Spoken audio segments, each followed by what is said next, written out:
Buenas tardes a todos. Son las 7, la hora de este encuentro. Bueno, antes de nada, pues quiero enviaros a todos un saludo y, como corresponde a la circunstancia, ánimo y paciencia para lidiar con lo que nos toca. Espero que todos estéis razonablemente bien confinados, con la mayor comodidad posible, que estéis bien de salud, que estén también de salud bien todos los vuestros y aquellos que no sea así, pues que cuanto antes superen la dificultad, esta dificultad que nos ha caído a todos para compartirla como comunidad y que también más de uno tiene que pasar individualmente, bien a través de su propia piel o de la gente cercana.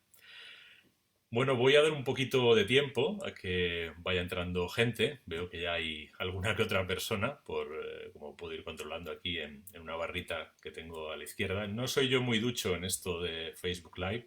Abandoné Facebook hace bastantes años, después de estar muy poquito tiempo, así que os pido disculpas por la torpeza que pueda tener en el manejo. Pero bueno, más o menos creo que esto está controlado. Nos vamos viendo, os voy viendo en la barra de la izquierda y como digo, pues dejaremos que vaya entrando gente. Bueno, por empezar por algún sitio, el título de este encuentro es algo así como Bevilacqua, el mejor testigo del tiempo. Bien, quizá tengo que hacer una pequeña aclaración. El mejor testigo es Bevilacqua para mí. Eso lo comenté hace algún tiempo, ¿no?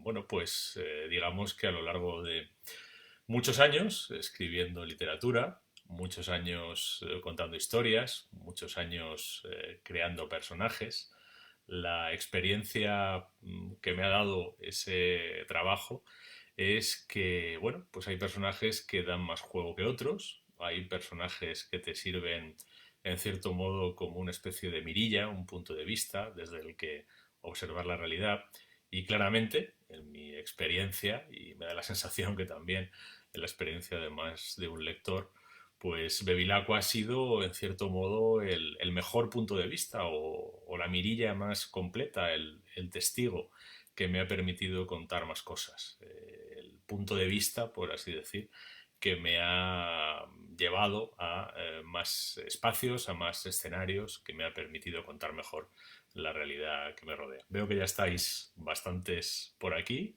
Bienvenidos todos los que os vais incorporando. Estaba simplemente dando un poco de tiempo y también haciendo una pequeña introducción sobre el tema de la conversación. Y bueno, pues de eso es un poco de lo que os quería hablar, ¿no? De la perspectiva que tengo respecto de este personaje, respecto de sus historias y respecto de mi experiencia como escritor y como novelista, tratando de darle forma a ese conjunto de historias y darle forma a ese personaje. Eh, para casi todo el mundo, digamos, de cara al público, Bevilacqua nació en 1998, que es cuando se publicó la primera novela, El lejano país de los estanques. Pero en realidad el personaje, su carácter, su personalidad también, en buena medida, nacieron para mí bastante antes. La primera novela, El lejano país de los estanques, como digo, publicada en el 98, yo la escribí en el año 1995, en el verano del año 1995. Eso quiere decir que en este 2020 se cumplen, por así decir, los 25 años, o los primeros 25 años de vida de este personaje, o si lo queréis ver así, en cierto modo mis bodas de plata con él. Bueno, no solo con él, también con su compañera Chamorro, que nació al mismo tiempo. Para mí, creativamente, en ese verano del 95, aunque editorialmente no aparecieran hasta el año 98. Y la verdad es que 25 años, pues ya son un buen recorrido. Son un buen recorrido para un escritor. Son un recorrido muy largo para unos personajes de ficción. Y también 25 años son bastantes en la vida de un país, en la vida de una sociedad. Eh, tengo la sensación de que el país sobre el que yo escribo ahora, cuando me siento a escribir una novela de Bevilacqua, es muy diferente del país sobre el que escribía en el año 1995. Y probablemente esa transformación de la sociedad también ha producido una transformación en los personajes, en su manera de relacionarse con su trabajo, en su manera de relacionarse entre sí, incluso también en su lugar en esa sociedad. Yo recuerdo que cuando empecé a escribir las historias de Bevilacqua, los guardias civiles, un guardia civil como Bevilacqua o como Chamorro y como alguno que veo que se está incorporando y que nos saluda en este momento, pues eran personajes que la mayor parte de la población, eso quiere decir que la mayor parte de los lectores, veían con cierta distancia, si no con cierta prevención, sino en bastantes casos con una especie de rechazo o con una cierta incomodidad. Bueno, ha evolucionado mucho la situación y ha evolucionado mucho la percepción de los personajes y también la percepción de los guardias civiles. Digamos que si en aquel momento yo tenía la sensación de que tenía que convencer a los lectores de la existencia de personajes como los que protagonizaban mis novelas. Si a muchos lectores incluso había que convencerlos, por ejemplo, de que los guardias civiles investigaban crímenes, no todos ellos iban de uniforme o no todos ellos respondían al perfil que está más o menos asentado en el imaginario español desde hace bastantes décadas, pues realmente era difícil que lo aceptaran, ¿no? Ahora soy consciente de que la situación es muy distinta. Creo que ahora se conoce mucho mejor el trabajo de estos servidores públicos, se conoce mucho mejor la idiosincrasia, se conoce mucho mejor la transformación que se ha producido incluso dentro de la propia Guardia Civil, con aspectos o con acontecimientos o con hitos muy relevantes, ¿no?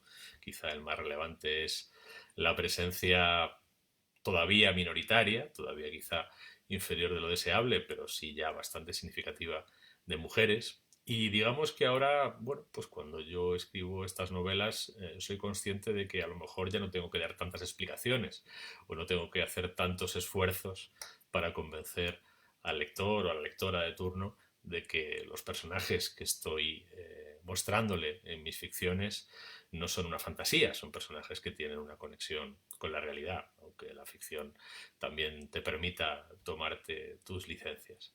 Y ahora la verdad, pues sintiendo que es mucho más cómoda la relación con los lectores, la relación con los personajes, la conversación que se puede producir en torno a lectores, personajes, el trabajo de mis personajes y también la realidad en la que se insertan, pues la sensación que tengo es que el trabajo con ellos es mucho más libre y todavía me da muchas más posibilidades. Si echo la vista atrás, me doy cuenta de que a lo largo de los 12 libros, que son 12 libros ya, los que se han publicado con estos personajes, eh, bueno, pues hay bueno, 11, perdón, 12, me acaba de engañar el subconsciente, porque 12 será con la novela que aparecerá próximamente, ¿no? Pero bueno, a través de estos 11 títulos que ya están publicados, 9 novelas y 2 libros de relatos,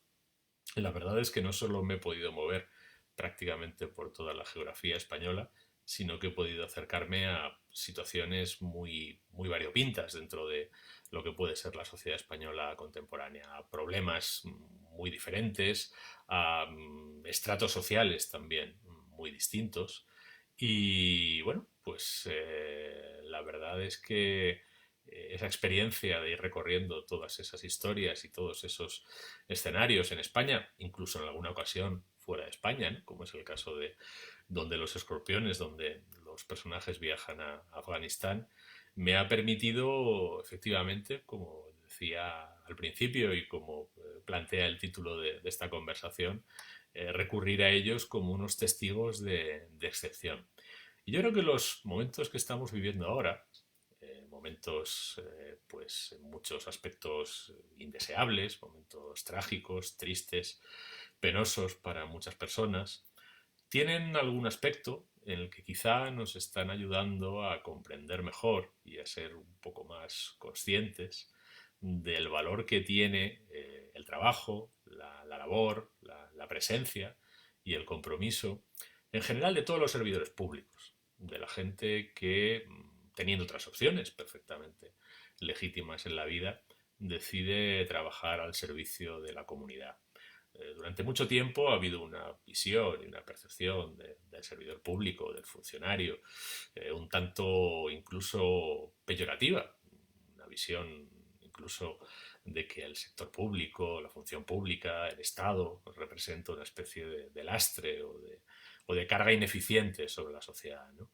Yo creo que esas son percepciones y son ideologías, porque en el fondo eso también es una ideología, o son planteamientos que pueden prosperar con cierta facilidad en momentos de relativa prosperidad, de relativa bonanza, de relativo equilibrio. Pero bueno, todos sabemos, y por si no lo sabíamos, pues ha venido esto a recordárnoslo, que en la historia de las sociedades humanas también hay momentos de crisis, también hay momentos de, bueno, de desequilibrio, de trastorno, incluso de trastorno grave.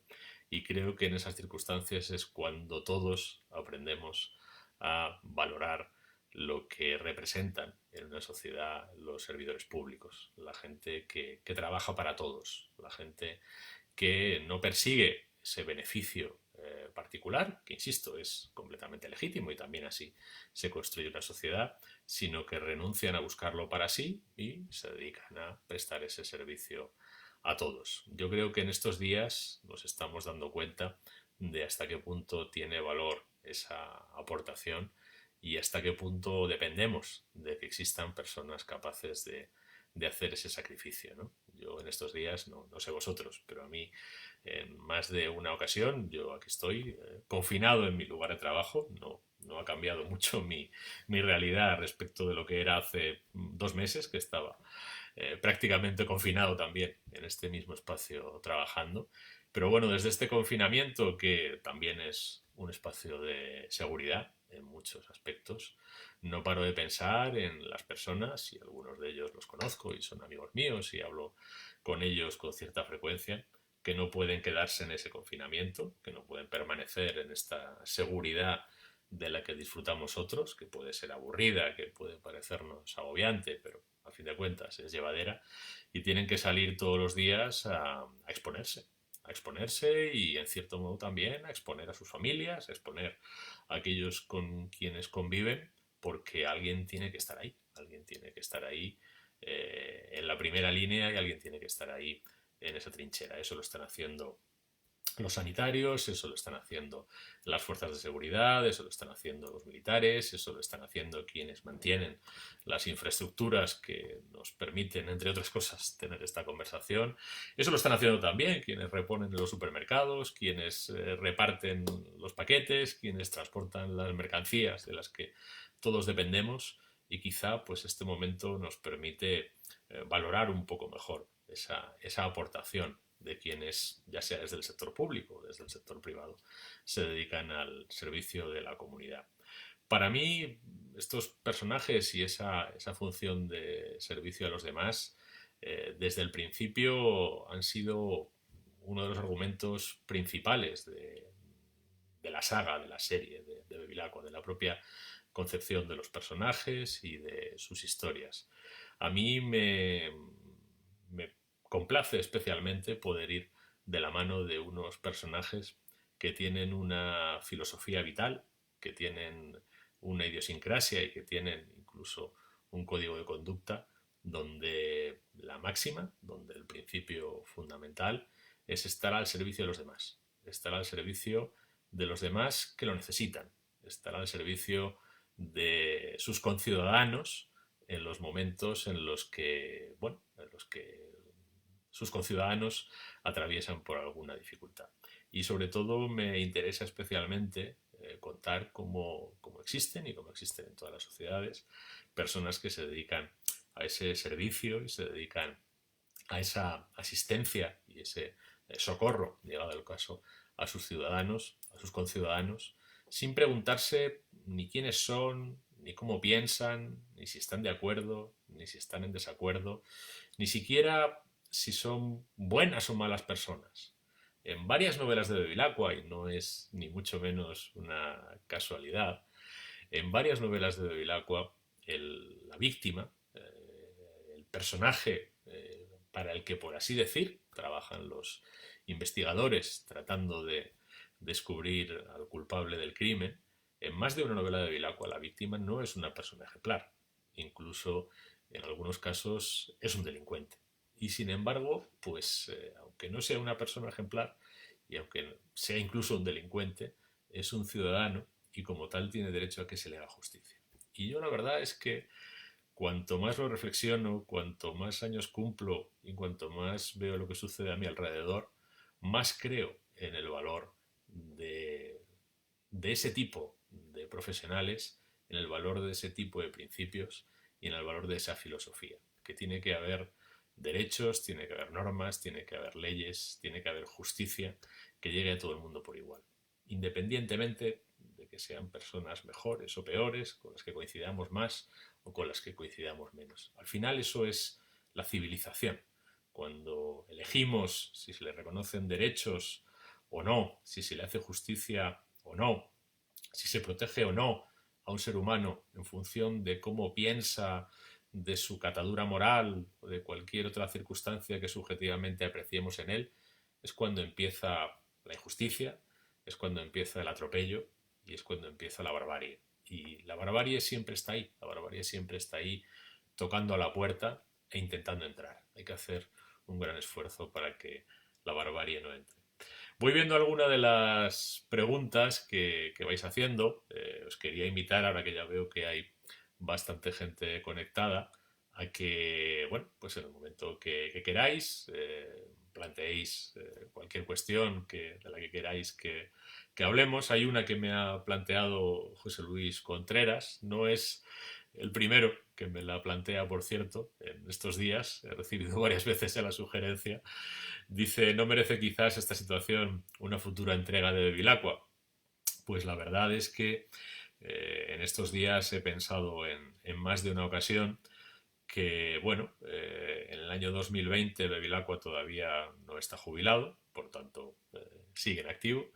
En el año 2020 está sucediendo lo que todos estamos viviendo ahora y desde luego si he hablado de otros fenómenos de la sociedad española contemporánea que no son tan trascendentales o no son tan traumáticos incluso para el conjunto de la sociedad como está siendo esta situación, pues es muy difícil eludirla, ¿no? Tendré que pensar en que este momento y esta coyuntura tendrán que ser, sin duda, el momento y la coyuntura de alguna novela de Bevilacqua. Seguramente no la próxima, seguramente, no digo ya la próxima, la que ya está escrita, porque es imposible, sino ni siquiera la siguiente que escriba, seguramente será el trasfondo de la duodécima novela, ¿no? De la que venga después, y habrá que pensar bien cómo contar este momento, ¿no? Yo, como imagino que todos, llevo pues ya más de 20 días confinado, he dedicado mucho tiempo en esos 20 días a pensar en lo que nos está sucediendo, por qué nos sucede, cómo estamos reaccionando, la diversidad de reacciones de todo tipo que hay en la sociedad, tanto admirables como no tan admirables, lo vamos a dejar ahí. Y quizá es un asunto que debamos contar, pero sin prisa. Creo que hay que dejarlo reposar, hay que dejar sedimentar nuestras impresiones, hay que dejar sedimentar nuestras reacciones. Desde que comenzó esta situación, se me ocurrió, es una técnica que recomiendan a todos los confinados para que se le haga más llevadero el encierro, se me ocurrió llevar un diario, algo que yo he intentado otras veces en mi vida y que siempre he abandonado porque nunca he conseguido interesarme por el relato de mi propia vida, siempre me he aburrido mucho escribiendo mi diario, ¿no?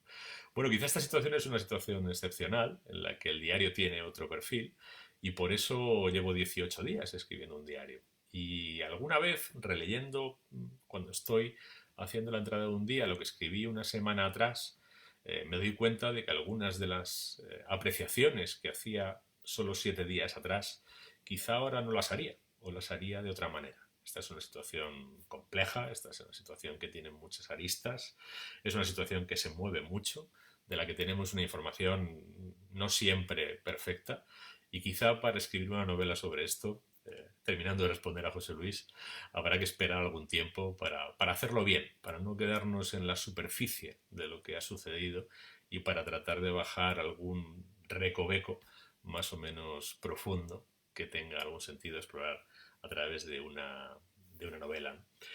Más preguntas que van llegando. Me pregunta Kiko Prián si en este confinamiento me resulta fácil concentrarme para escribir. Pues la verdad es que, ya lo he comentado antes, estoy en el sitio, esto que estáis viendo es el sitio donde yo escribo normalmente. Estoy confinado donde prácticamente llevaba confinado desde noviembre.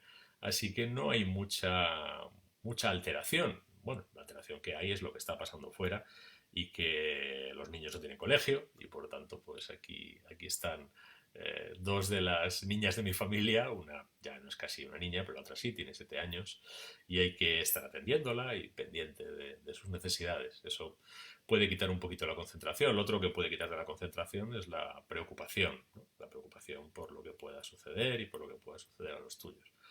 Afortunadamente, pues en mi círculo más cercano, de momento estamos todos bien. En el círculo un poquito más amplio ya sí que ha sucedido alguna cosa, pero bueno, lo vamos llevando y sí me puedo concentrar. La verdad es que sí me puedo concentrar. O sí me puedo concentrar en lo que estoy haciendo ahora, que ha sido corregir las galeradas de la próxima novela hasta hoy mismo, que las he despachado ya, y escribir el diario y escribir alguna otra cosa. Me pregunta Noelia, terciado, si no es buen momento para ponerme mano a mano para la siguiente novela conjunta. Bueno, en ese momento estamos porque era lo que nos tocaba. Yo acabo de terminar una novela de Bevilacqua y lo siguiente que teníamos en la cola de trabajo es la segunda novela de Manuela Mauri. Tenemos una historia, tenemos una idea ya desde hace algún tiempo sobre la que creo que seguiremos trabajando. En algún momento hemos comentado, como antes, a propósito de la pregunta de José Luis, la posibilidad de que este fenómeno o esta situación que estamos viviendo pudiera ser el trasfondo, pero de nuevo quizá me parece prematuro. Quizá el momento actual pueda ser el trasfondo de la tercera novela de Manuela, pero no de la segunda. Además, Manuela, como sabéis, los que hayáis leído Si esto es una mujer, es una policía de Madrid, y Madrid está siendo uno de los lugares más golpeados por esta epidemia. Y además, pues, tenemos, tanto Noemi como yo, amigos y compañeros que están en esa primera línea, como decía antes, y desde luego que hay historia, y hay historias tremendas. Yo creo que solo sabremos cuando esto haya pasado lo que realmente ha sucedido entre nosotros. Y de nuevo, pues quizá haga falta algún tiempo para abordarlo a través de una novela. Pero la vida sigue y lamentablemente también sigue el crimen. Hoy hay una noticia que además a mí me pilla muy cerca. Hoy ha habido un homicidio seguido de un suicidio en Getafe, ¿no? Sin ir más lejos, tan cerca como eso. Bueno, pues también en tiempos de epidemia sigue habiendo historias de este tipo. Luego me pregunta Alba por aquí que dice que en estos días de confinamiento ha visto algunos lectores releer la serie entera de Bevilacqua. La verdad es que ya lleva un rato releer la serie entera de Bevilacqua. A mí me impresiona mucho cuando alguien me dice simplemente que la ha leído. Cuando te dicen que la han releído, ya me impresiona muchísimo más. Bueno, yo vuelvo con muchísima frecuencia, pero no leo las novelas. Leer las novelas para mí tiene poco sentido, creo que para el autor tiene poco sentido releer su trabajo, pero sí que las tengo a mano y sí que procuro mantener fresca en mi cabeza toda la biografía de Bevilacqua y de Chamorro, de las dos, ¿no? Para que sea coherente lo que va sucediendo en novelas siguientes, y más en la que acabo de terminar, que es una novela que habla de un crimen que se produce en el otoño de 2017. La investigación lleva hasta la primavera del 2018, pero que también evoca el tiempo que Bevilacqua pasó en el País Vasco entre el año 1989 y 1991. Eso, en cierto modo, me ha llevado para esta novela, que voy a contar lo poco que puedo contar de ella. Es además la más larga de la serie. Vamos, acabamos de cerrar la maqueta y tiene exactamente 544 páginas. Bueno, además de contar ese crimen en el momento, digámoslo así, presente, entre el 2017 y el 2018, pues tiene una serie de flashbacks, bastantes, a ese periodo del 89 al 91, al 92, en el que Bevilacqua está en el País Vasco. Y en cierto modo la historia del pasado se conecta con la del presente, porque la investigación del crimen presente también le lleva a Bevilacqua al País Vasco, en concreto a Guipúzcoa, donde él desarrolló la mayor parte de su labor dentro de la lucha antiterrorista. Así que, bueno, pues sí que vuelvo a esos efectos, Alba. Bueno, veo que alguien saluda desde Montevideo, lo que me hace mucha ilusión. Gabriela, que una paisana de Bevilacqua, se sume a esta conversación. Por cierto, en algún momento Bevilacqua tendrá que volver a Montevideo.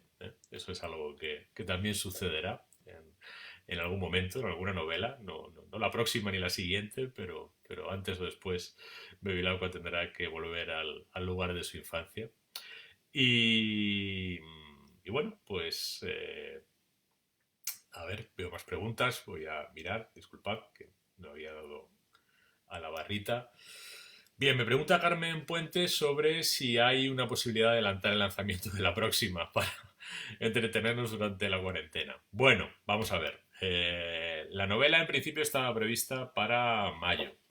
No creo que pueda salir en mayo. Vamos, ya podría decir que no va a salir en mayo, porque, bueno, pues como sabéis, la situación ahora ha sido de paralización de todos los sectores no esenciales, entre otros las imprentas. La novela se habría impreso probablemente la semana que viene o la siguiente, pero las imprentas están cerradas, así que ni siquiera se puede imprimir. La novela no sabemos todavía exactamente cuándo saldrá lo antes que podamos, cuando sea posible, cuando vuelva a haber una cierta normalidad y lo más cerca posible de mayo. Hombre, se podría sacar antes, solo se podría sacar en formato digital. Y la verdad es que hay un esfuerzo detrás de la novela que no solo es mío, que también es un esfuerzo de la editorial, que también es un esfuerzo de todo el equipo, tanto de comunicación como comercial, de Destino y de Planeta. Y también hay algo que a mí me parece que debemos ser sensibles a ello. Debemos ser sensibles a el muy difícil momento que están pasando muchos de nuestros conciudadanos, y en particular dentro del sector del libro, libreros y impresores, todas las personas que trabajan alrededor del libro físico. Y sí, podría sacarlo antes, podría dar esa primicia, pero creo que lo suyo, lo justo, lo razonable, es esperar a que vuelva a funcionar otra vez en condiciones de normalidad la cadena del libro, para que si este libro pues tiene lectores y tiene demanda, pues pueda servir también para dar trabajo a impresores, a libreros, a quienes trabajan con el libro físico. Y si lo adelantáramos antes, pues seguramente eso lo perjudicaríamos, ¿no? Creo que hay que tener cuidado con estas cosas, hay mucha sensibilidad, ¿no? Y bueno, pues ya os digo, lo antes posible saldrá, ¿eh? Espero que no se retrase mucho desde la fecha prevista, que era mayo. Eh, ¿Alguna pregunta más que voy viendo que entra por aquí? Bueno, Vicky me dice que el coronavirus lo dejemos más adelante y a Manuela no. Bueno, pues en eso estamos, en eso estamos. Teníamos ya una historia con Manuela ambientada en un momento anterior a esta situación que estamos viviendo, y eso es lo que haremos, y espero que esté para el año que viene. Todo lleva el tiempo correspondiente. Espero que la podamos escribir entre este verano y lo que queda de año, y que podáis leerla el año que viene. Alguien, Carmen Puente, me dice que se está entreteniendo con Carta Blanca. Bueno, te lo agradezco de verdad. La verdad es que entretenerse con Carta Blanca es un poco complicado, porque es una novela muy dura y muy difícil. La verdad es que es un libro que siempre que vuelvo a él, siempre que alguien me habla de esta novela, refresco lo que cuenta y cómo lo cuenta y la crudeza de la historia. Y bueno, yo creí que era necesario, ¿no?, contar esa historia, pero verdaderamente no es una historia fácil, así que te lo agradezco especialmente. Mira, ya que estoy aquí y que puedo decir cosas más o menos en primicia, hay alguien intentando plantear algo a propósito de Carta Blanca. Como todos los proyectos que van más allá de la literatura, está sometido a todas las incertidumbres y a todas las eventualidades, pero bueno, hay un proyecto por ahí que tiene buena pinta. No sé si saldrá, porque muchos de estos proyectos se quedan a medio camino, pero existe una posibilidad y si saliera realmente podría tener mucho interés. La nueva novela, Kiko, sí, puedo decir cómo se llama. La nueva novela se llama El mal de Corcira. Es un título que de entrada puede dejar un poco descolocado. Corcira es el antiguo nombre de Corfú, de lo que hoy es la isla de Corfú. Eh, ¿Y por qué se llama la novela El mal de Corcira? Bueno, hay un guiño, está explicado en la propia novela, a un episodio que se produjo en Corfú, entonces Corcira, que fue una guerra civil, la primera guerra civil, digámoslo así, entre griegos, una confrontación entre conciudadanos, ¿no? Bueno, pues si alguien tiene alguna memoria de lo que fue el conflicto, la confrontación en torno al terrorismo de ETA en el País Vasco y en el conjunto de España, pues se parece mucho a una confrontación entre conciudadanos. Entonces, digamos que el título El mal de Corcira es una especie de metáfora y una especie de alusión simbólica a lo que representa ese enfrentamiento entre vecinos, esa guerra que en lugar de producirse contra un enemigo exterior lleva a alguien, pues eso, a apuntar el arma contra su propio vecino. Sobre esa guerra civil escribió unas páginas memorables el historiador griego Tucídides, y algunas de las cosas que escribe Tucídides respecto de la guerra civil en Corcira, por no decir prácticamente todas, resultan escalofriantemente aplicables al conflicto que vivió la sociedad vasca y que, a raíz del terrorismo de ETA, golpeó al conjunto de la sociedad española. Me dice Solete ET, que conozco muy bien y muy de cerca el mundo policial, no se puede negar tras leerte. Digamos que tengo buenos amigos, que tengo curiosidad, que me parece una labor de un gran valor para la sociedad, ofrecer seguridad a los ciudadanos, y además ejercí la abogacía durante bastantes años y tuve la ocasión de conocer el trabajo policial y también, y eso es algo que agradezco, a mi paso por el derecho y por la abogacía, también tuve la oportunidad de comprender exactamente cuál es la labor del policía. El policía no es un justiciero, el policía no es un reparador de los desórdenes sociales.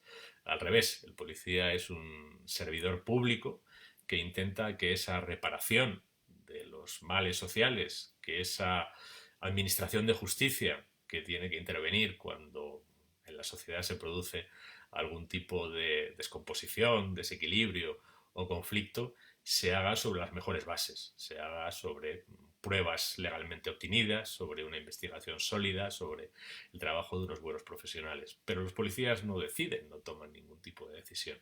Y eso que a lo mejor a alguien le puede parecer menos atractivo que ese papel del justiciero al que estamos acostumbrados en las películas, sin embargo a mí me parece mucho más interesante porque creo que habla más de la construcción comunitaria, desde la normalidad. Creo que esta situación también que estamos viviendo nos está mostrando que no necesitamos superhéroes, que no necesitamos grandes personajes excepcionales. Yo me rebelo un poco contra la heroización de los servidores públicos, ¿no? Lo que necesitamos es mucha gente que esté en su sitio.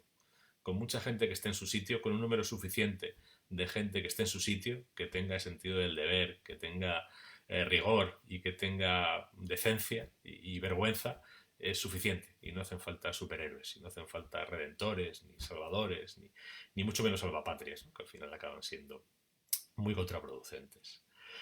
¿En qué momento vital, me preguntan desde la propia editorial, encontraremos a Bevilacqua en la próxima novela?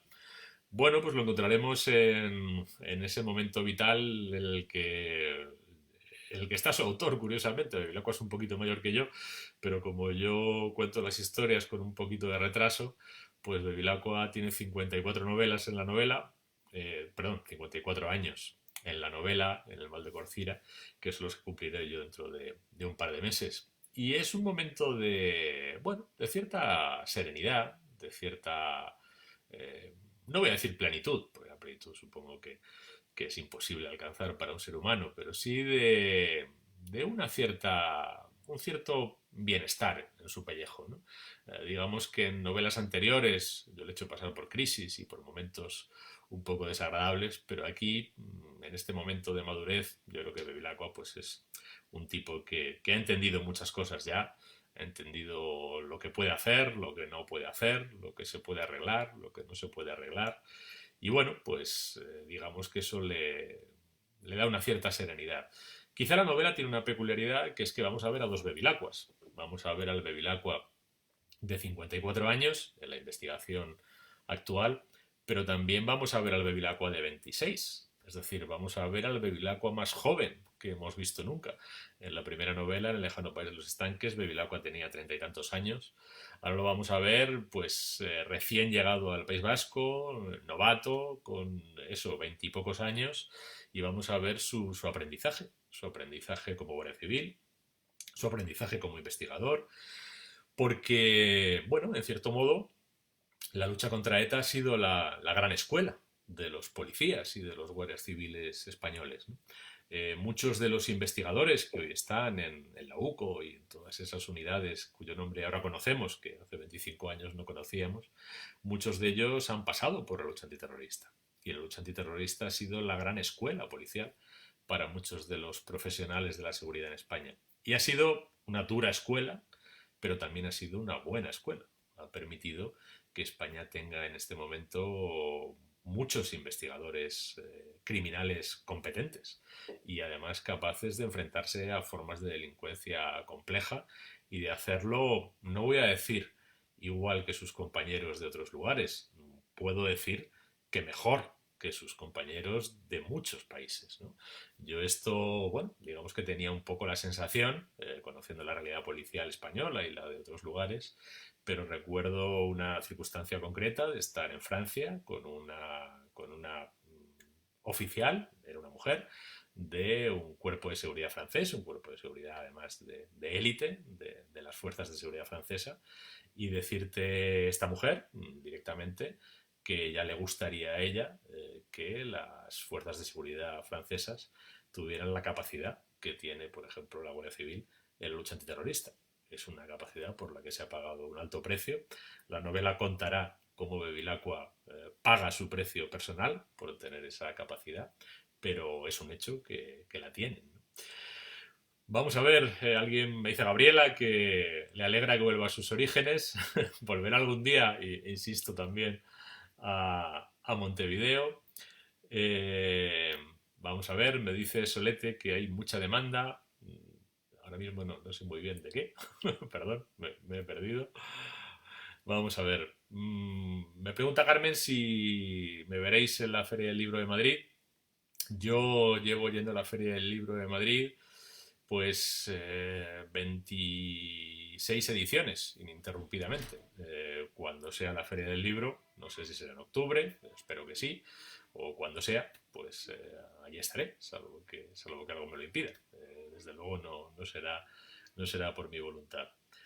Eh, bueno, Leire dice que es bonito leer en papel y poder ir a las presentaciones y las firmas. Yo también creo que debemos preservar, aunque leamos en digital y aunque en este momento también sea una solución preservar el papel. A mí en particular, por ejemplo, me apetece ver este libro en papel porque creo que es un libro que va a quedar atractivo como objeto para la lectura. Eh, Me pregunta, bueno, Cari Guardiola dice carta blanca en pantalla. Efectivamente, eso es lo que alguien está queriendo levantar, pero insisto, no quiero generar expectativas. Siempre es difícil levantar un proyecto audiovisual en España. Ahora es un momento complicado, además. Y una película de época con cierto nivel de producción, como tiene que ser una película basada en carta blanca, no será fácil de levantar. Pero bueno, hay buenos mimbres para hacer el proyecto en este momento. Y espero que salga. A mí me gustaría que saliera, pero no lo puedo garantizar ni muchísimo menos. Me pregunta José Luis Contreras si he visto ETA El final del silencio, el documental de John Sistiaga, y le tengo que decir que no, pero no por falta de interés, sino porque, bueno, yo llevo muchos años trabajando y documentándome sobre la historia de la lucha contra ETA y sobre todo la historia de la lucha de la Guardia Civil contra ETA. También para hacer esta novela me documenté y me he documentado y llevo tiempo documentándome sobre el entorno, el mundo, la filosofía, el trasfondo, la genealogía ideológica incluso del llamado MLNV, ¿no? Del llamado Movimiento de Liberación Nacional Vasco, hablando con gente incluso que estuvo en él, incluso empuñando las armas, y he preferido que todo ese trabajo de investigación fuera personal y con mis fuentes directas. No he querido deliberadamente leer los relatos de otros ni ver los relatos de otros. Leí Patria en su día, la novela de Aramburu, que merece mucho la pena, pero que, bueno, tampoco, aunque lo que él cuenta en su novela aparece también en la mía, digamos que yo me centro en algo que solo sale de rebote en Patria, que es la lucha antiterrorista, ¿no? Y bueno, ahora que ya he escrito la novela, pues sí que intentaré ver la serie Yo Sistiaga, que seguro que es muy interesante. Me pregunta Alba sobre la relación entre Bevilacqua y Chamorro, si sigo una hoja de ruta o se me han revelado en algún momento. No, yo no tengo hoja de ruta para los personajes porque, para empezar, ni siquiera nacieron como personajes seriales. La primera novela fue un experimento y ese experimento lo he ido prolongando porque, bueno, porque tuvieron una buena respuesta y porque yo mismo he ido viendo, haciendo camino al andar, que los personajes me daban juego. No tengo un plan respecto de qué les va a pasar a ellos en su relación ni nada de esto, ¿no? Voy improvisando, o digamos que la vida va improvisando por mí, ¿no? Voy aprendiendo con ellos lo que es su trabajo, lo que es su relación, lo que es su lugar en el mundo a medida que van madurando. Y bueno, y eso es lo que va sucediendo.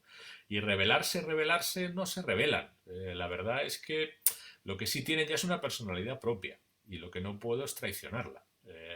Revelarse no.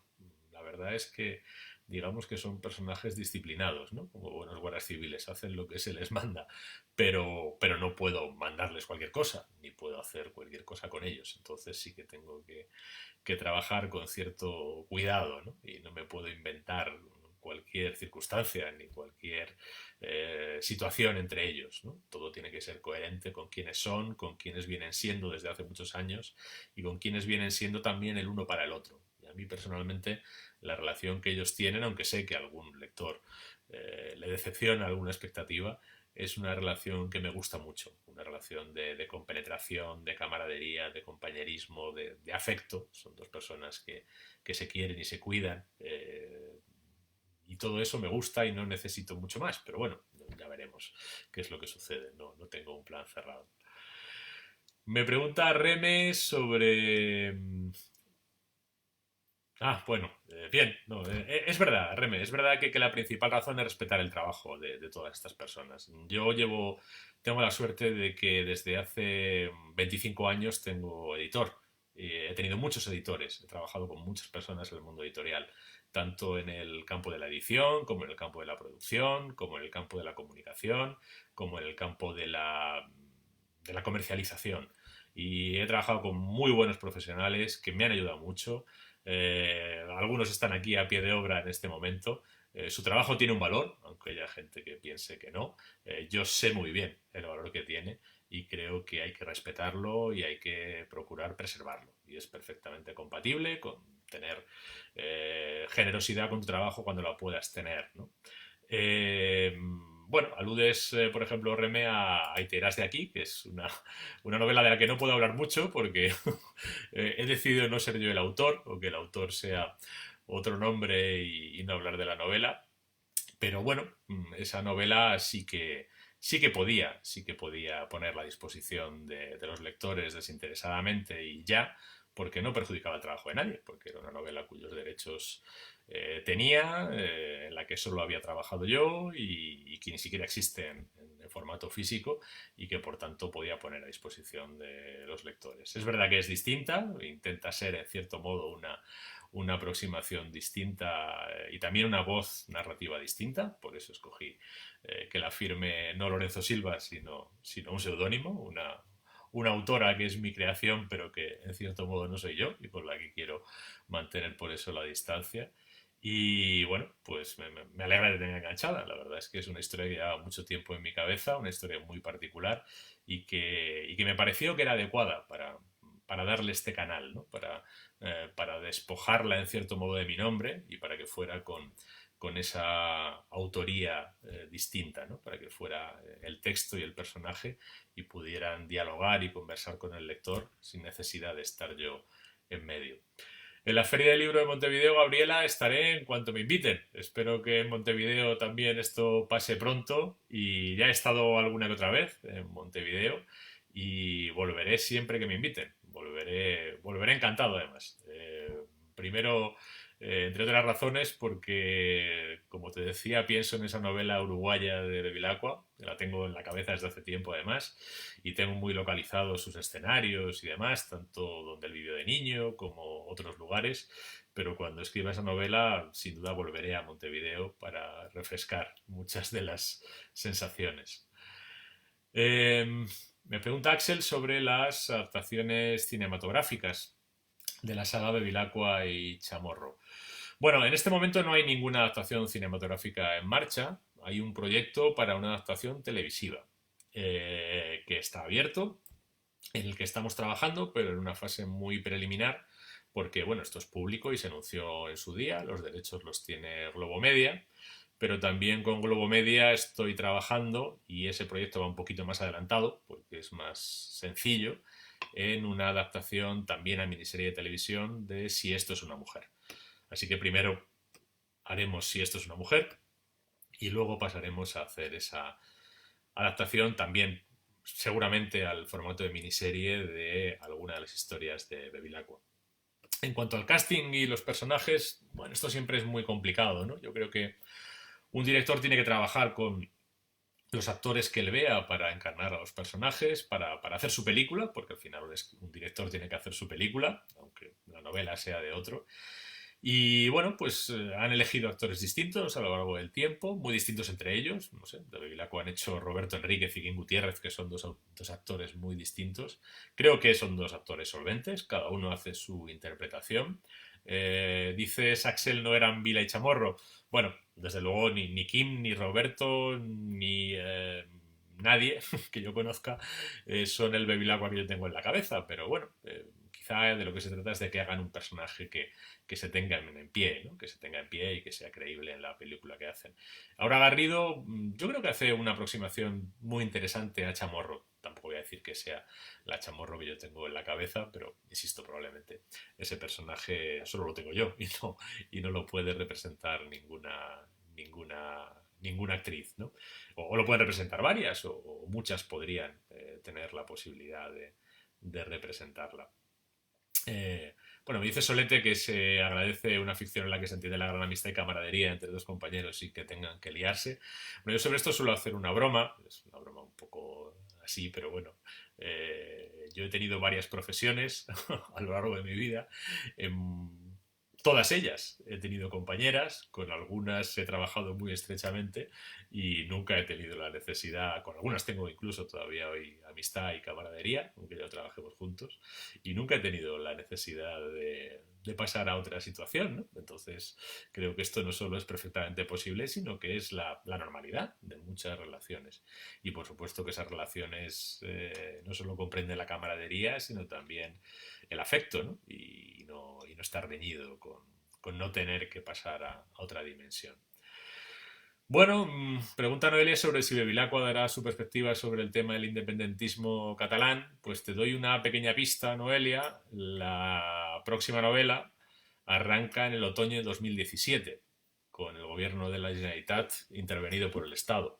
Así que, bueno, alguna, alguna consideración se colará por ahí, ¿eh? No va a ser el tema principal, pero está ahí, el tema está ahí. También creo que Bevilacqua en algún momento tendrá que volver a Barcelona y quizá ese sea el momento para también con un poquito de distancia, no demasiado en caliente, hacer una indagación sobre lo que ha representado el proceso independentista, ¿no? Que además, bueno, yo he vivido en Cataluña bastantes años, tengo familia allí y ni mucho menos me es ajeno ni lejano. Es algo que siento y sigo con cercanía, con lo que es muy difícil que lo evite en alguna novela futura. Pero ya en la próxima, algo asoma de esa historia. Me dice Inma que si dotar de tanta personalidad a los personajes y durante tanto tiempo no dificulta el proceso creativo. Tienes que parar alguna vez, por ejemplo, porque algo que se te ocurre no encaja con alguno de ellos. La verdad es que yo siempre tengo otros proyectos, con lo que no soy rehén ni prisionero de Chamorro y Bevilacqua. Digamos que no me dificulta mi proceso creativo, son una baza más que tengo. Y son una baza muy flexible y son dos personajes a los que conozco muy bien. Y pienso para ellos lo que ellos pueden hacer. Ellos son guardias civiles, investigan delitos contra las personas en España, en la época contemporánea. Bueno, pues eso les da unas coordenadas, pero esas coordenadas son tan amplias que realmente no me siento limitado a la hora de elegir situaciones.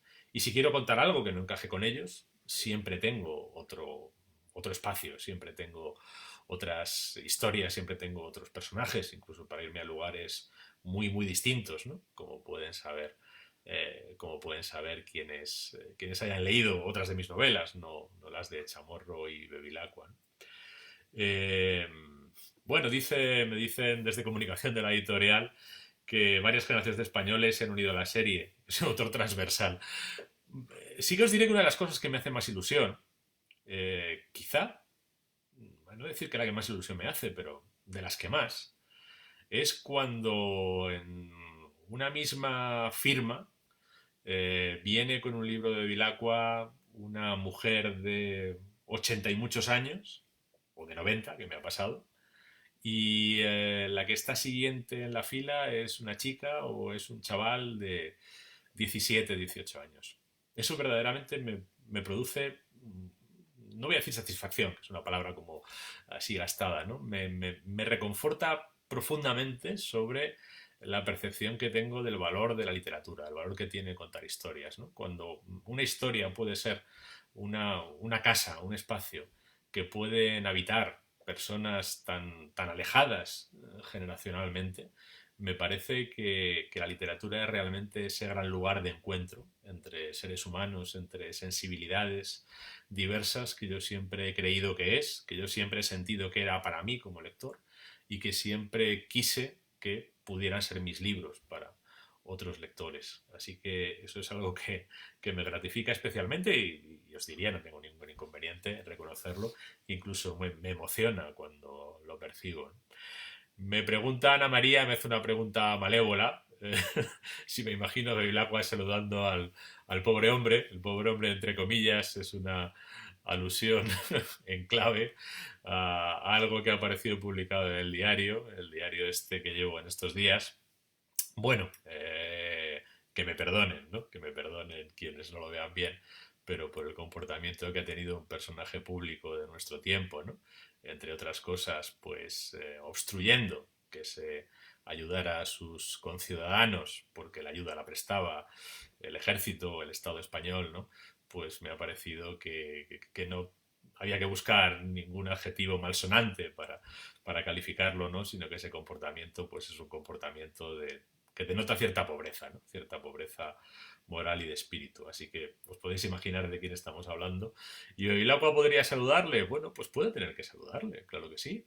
Si él se mantiene en un cargo público en el que representa a los ciudadanos, pues Bevilacqua le saludará si está de uniforme, formal y respetuosamente. Si en algún momento pasa a hacer otra cosa, pues también lo saludará, aunque lo saludará de otra manera, pero en todo caso estoy seguro que respetando sus derechos. Eh, Me dice Germán que aunque es un tema menor, veo que ese momento de concentración pintando un soldado de batallas perdidas va perdiendo peso. Una lástima. Bueno, eso también depende de la coyuntura. No, no dejará nunca de hacerlo. No dejará nunca de hacerlo. En la próxima novela, en la nueva novela, no, bueno, no pinta ningún soldado, por ejemplo. La verdad es que bueno, la investigación no le deja mucho tiempo, no le deja mucho tiempo para tener ese interludio, pero la afición la mantiene y volverá. Y además hay un soldado en concreto que le debo a alguien y que en una siguiente novela de Bevilacqua aparecerá. Me pregunta Cari Guardiola si cuando acabo una novela ya tengo la siguiente historia en mente y me pongo a trabajar o si me permito algún momento de descanso. Pues la verdad es que siempre tengo eh, no una sino varias y procuro que el tiempo de descanso no sea mucho. A mí la verdad es que me sienta bien escribir y no me sienta bien estar sin escribir una novela. Digamos que si no estoy escribiendo una novela me falta algo, me falta eh, un destino para mis energías, ¿no? Necesito estar destinando una parte de mis energías a construir una historia. Así que no suelo dejar mucho tiempo. Ahora mismo no estoy haciendo una novela todavía porque es que acabo de terminar hoy con la última maqueta del Mal de Corcira, pero no tardaré mucho. Tardaré días o semanas como mucho en escribir la siguiente, porque la siguiente, que no es de Bevilacqua, está en mi cabeza y está en mi cabeza desde hace bastante tiempo. Bueno, no, me dice José Luis y me recuerda que ya mismo nos toca bailar Resistiré. Supongo que dice os toca porque bueno, he apuntado en más de una ocasión en el diario que a mi hija pequeña, Nuria, que tiene 7 años, le gusta bailar la canción todos los días. Yo reconozco que empiezo a estar un poco saturado de la canción, pero bueno, hay que reconocer también que cuando tienes una niña pequeña a la que le hace ilusión, bueno, pues incluso esas cosas pasan a un segundo plano. Y me parece que, bueno, al margen de que se pueda haber abusado un poco y como siempre, todo lo que se abusa o todo lo que viene en dosis excesivas acaba cansando, me parece que no es una mala idea, no es una mala idea que hayamos adoptado esa canción y hayamos encontrado un punto de encuentro todos, con lo difícil que es en nuestro país y en nuestra sociedad encontrar un punto de encuentro todos en el que coincidamos. Así que cuidémoslo. Bueno, me recuerda Destino Comunicación que dentro de 2 minutos tenemos el aplauso a los sanitarios. Añado a toda la gente que está ahí en primera línea jugándosela y bueno, pues seamos buenos, portémonos bien, hagamos la parte que nos toca, que es procurar reducir los contactos y nuestra posibilidad de contagiar a otros y contagiarnos, porque tenemos que echarles una mano que todavía les quedan unos días muy difíciles. Y a 1 minuto aproximadamente de ese momento recibo todos vuestros agradecimientos y también os envío el mío con un abrazo muy fuerte para todos los vuestros y deseando que esto pase pronto y que de esto salgamos todos y salgamos, si puede ser, un poquito mejores. No saldremos mucho mejores, no nos hagamos ilusiones excesivas, pero a ver si podemos salir un poquito mejores todos. Muchas gracias, hasta siempre y nos vemos por ahí en la calle pronto. Un abrazo.